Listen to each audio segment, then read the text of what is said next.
ready for that? Next session? Okay, great. So next on the program, we are going to be moving on to a panel called Beyond the Scar, Stories of Personal Growth, Healing, and Strength. So this is why we gave you tissues. So if you need them, please pull them out. And then you could fan yourself off with the program to wipe away the tears as well. So we are going to give a big round of applause to some amazing people. So first, we're going to have Corinne Altrichter, Jonathan Hornig, moderated by Christine Errico. Woohoo! Right. Yay!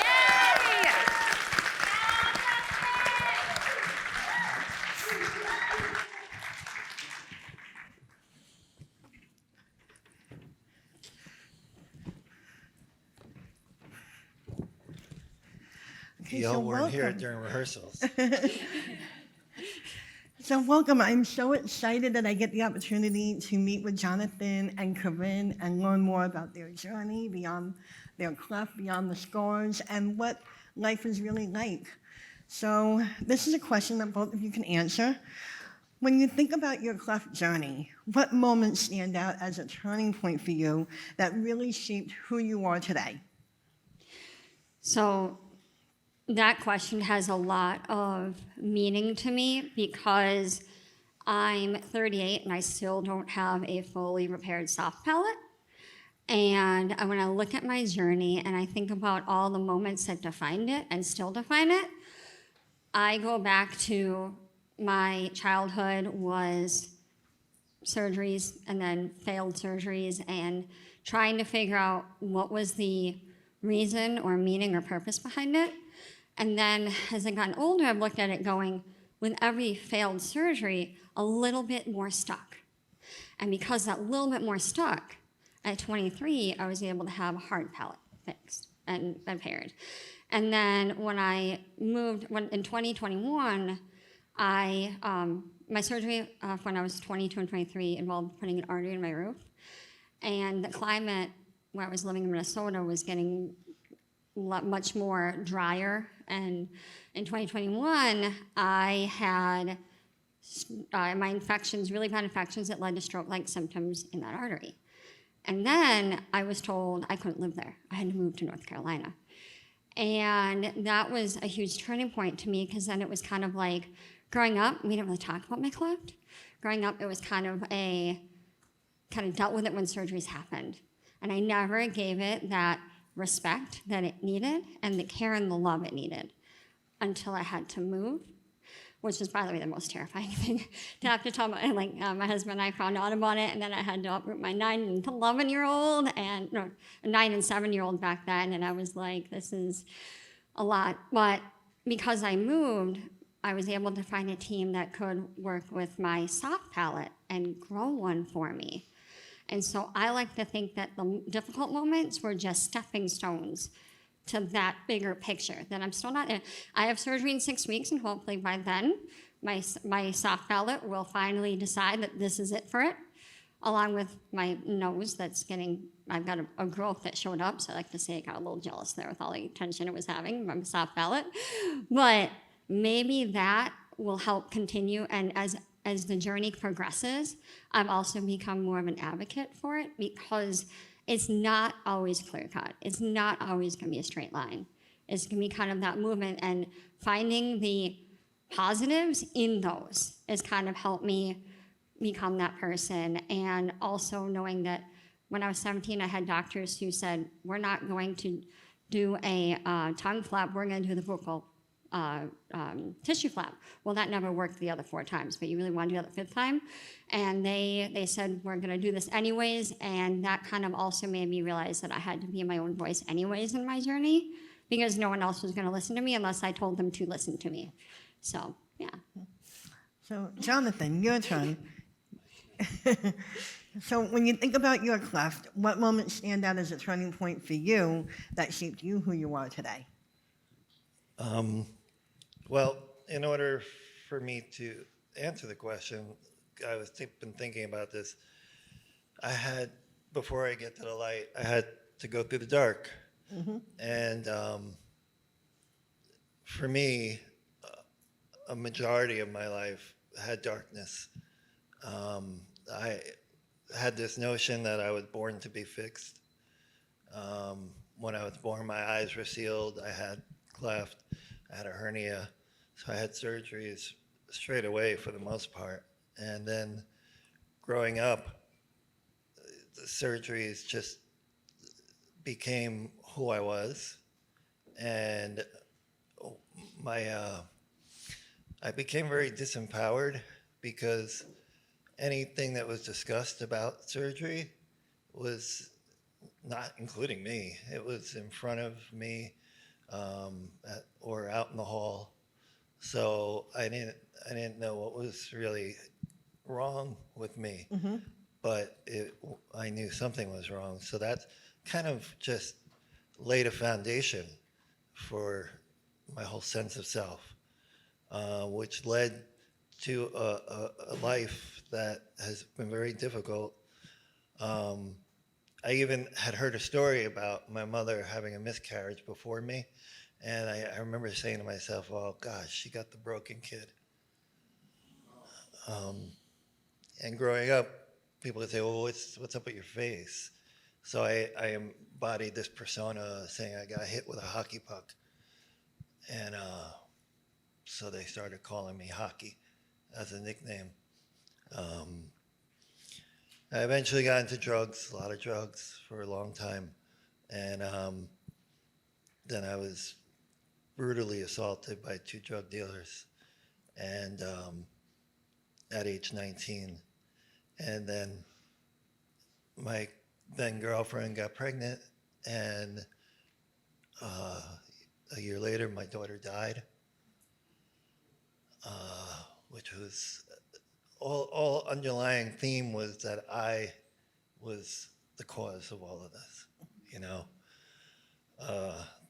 Then a year later, my son was born, and he was born with a cleft. And as beautiful as I saw him, the guilt and the shame of passing this down just fed this piece of me. And there was a little bit of a time where I got my GED, I got 3 degrees, including my master's in social work. I came out of the closet, I was living a really nice life, and then I got into a relationship. I got married to someone who was domestically violent and really used my cleft against me and said I was terrible and ugly and nobody would like me, and I believed it because it was part of me. Then after 10 years of that brutality, I was able to get out, and I began searching for my meaning, what's happening with my life, who am I? And it just,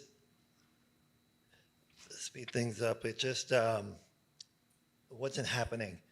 And I had a bit of a psychotic breakdown and attempted to take my life in 2017. So at that point, the next day was like this, a therapist said, well, what now? And I said, well, I don't want to die, I just don't know how to live. So how do I live? And that's when the rebirth happened. And that's when I started to do this emotional archaeology and find these bits and pieces of me that were so beautiful, including my cleft. And now look where you are today, up here sharing your story, being a role model for everybody else. Yeah. Can I speak on the bullying first? Absolutely. Okay. So, hearing him, this is something I don't really talk about too often, but growing up, I felt very alone. I didn't really fit in anywhere, and when I would try to fit in, it never really worked. And you're talking about your face, I can't count the number of times that people say, what's wrong with your nose? Or why do you look different? Or why do you have all these scars? And those things, those words were so impactful for my entire childhood through my adulthood. I finally, when I met my husband, he was the first guy who was ever with me, who actually was like, okay, well, I've never met someone with a cleft palate. I want to know more. And he's been the one that's been the guide, and I've had some amazing friends too that helped guided me to help me kind of recognize that all those pieces of me that I thought were wrong and I thought were flaws weren't. They weren't. They were just the perception, because people would always judge because of all the things. And I would have people say, well, you're finally going to be normal after the next surgery. What's normal? What is that? Because, I mean, I'm me with all of the things I've done and all the things that, I mean, I at this point, I'm like, I'm having another surgery, and hopefully this is the last one for a while. But it's okay, and the noise of my past is not going to stop me from achieving what I want to do, and it shouldn't stop anyone from achieving that. Jonathan, you want to say something? I was just saying, for 47 years, I allowed other people opinions and thoughts and ideas define who I am. It wasn't until I took my power back and said no more. I'm going to find out who this guy Jonathan inside is. And when I started to meet him, he's a pretty cool guy. A very cool guy, I'd say. He is. He is.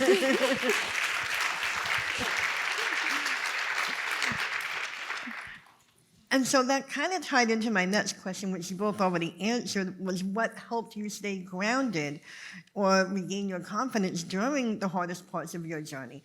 And Corinne, you mentioned it was your friends, your husband, and Jonathan, you mentioned it was the belief in yourself and hitting that rock bottom and saying that you wanted to live and you wanted to figure out who you are. So is there anything else that you both want to add to that? So I did my first actual, true, meaningful, lifelong friendship. I met my friend when I was 15, and I had surgery when I was 17, and she was the first peer, well, first person, but first peer to actually be there before, during, and after, helping me with my healing, visiting me in the hospital, helping to make smoothies. And when I was 17, I was like, people actually care. And that's when I was like, I'm gonna find my path, and having her do that was so impactful for me, that it stuck with me forever, that those are the type of people that you want around. And if it wasn't for my husband, I would have stopped having surgeries when I was 20. I was pretty much done. And him saying, we can do this. And then knowing I had my network that I needed to keep going. Absolutely. Absolutely. Yeah, for me, it was, I was raised Catholic, went to Catholic school for 8 years. I didn't really necessarily have a connection with the dogma, but it was a connection to spirituality, and the small voice within kind of was always there. I didn't always hear it a lot. I didn't hear it, but having that faith, whether it was universal or spiritual or what have you, that's what really I can see now that I'm more open. Kept me going. Good. Thank you. So another question I have is, what do you wish more people understood about living with a cleft beyond what they can visibly see? So everyone sees the scars, but no one really sees the invisible scars, the invisible trauma, the waking up, looking in the mirror and going, this is me, and I have to learn to love the fact that society can be very unkind to those who look or sound different. I wore an operator. I've worn one since I was an infant. When I take it out, I have nasality. It's gotten a lot less over the years because my palate has slowly closed. But there were times where I was in between surgeries and I would not leave that house because of, even in adulthood, people look at you, and if you don't, if you're not fitting their perception of what you should be, they look at you and they snicker, they laugh, they talk under their breath. And kids growing up, and especially in the 90s when not a lot of facial differences were talked about, they were the things they said. It sticks with you. And so remembering that when you're looking at someone, it's that quote that you don't really know what someone's going through.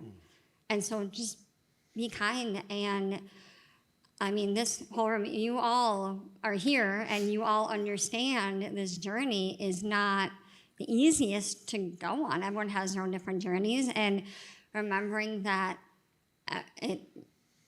it's embracing it. And it's learning to love, and I wish society would start to recognize that there's absolutely nothing wrong with anyone, everyone who they are. That's exactly who they're supposed to be. And so having that be more out there. Mm-hmm. Thank you. Jonathan? Yeah, I would just, I'm not disabled. Mm-hmm. That's You right. know, We're not.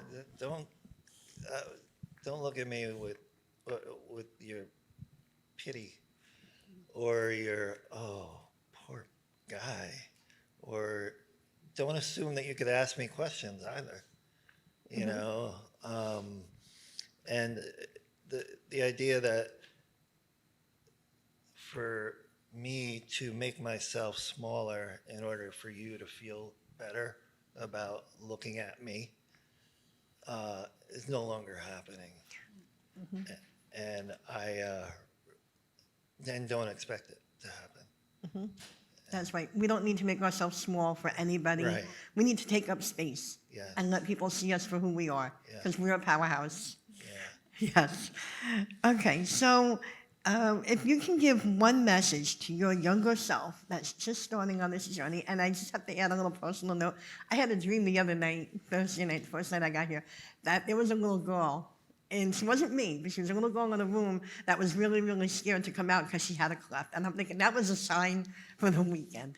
So for you both, if you can give your message to young Jonathan and young Corinne, what would you tell them? I thought about that because I know when our practice rehearsal, I knew this question was coming, and I had other answers written down. But then yesterday, I was like, the one thing that little me would have loved to hear that I don't recall right now hearing enough at all is that I am so proud of her. There was absolutely nothing wrong with her. And she has more strength and resilience than I have today because of all the things she went through and all the things she had to deal with. And it wasn't fair to her, but she did it. And my adulthood has been by far exceedingly better than all, and my healing journey has been remarkable for me. But yeah, that I am just proud of who she was and who she is. And we're proud of you too, Corinne, being up here. Jonathan? I, too, embrace this question with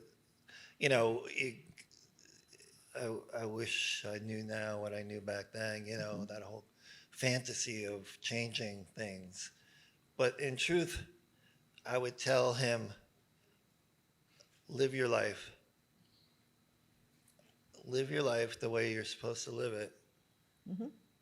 And trust that someday you and I are going to meet again, and we're going to write the rest of the story together. I love that. That's beautiful. So I think I have one more question, and correct me if I've asked you this one. I don't think I did. How has your understanding of a cleft lip and palate and your identity evolved over the years and as you've been on this journey, especially as now you're both here today as speakers? Me 4 years ago, if I knew I was going to be on stage, I would have gone Really? Uh-huh. Interesting. But that's also when I moved to North Carolina and I started really researching and really deep diving into my cleft lip and palate journey and my earlier years with my medical history and finding my path and being a part of Smile Train and being a part of this community has really helped me with my ability to see that everything I went through, it's important for me to have that as it's not defining me, but it is helping guide that other part of me that I hid for so long inside of me. Wonderful. That would be my son that clapped first. And Jonathan? Yeah, I would just say I love myself.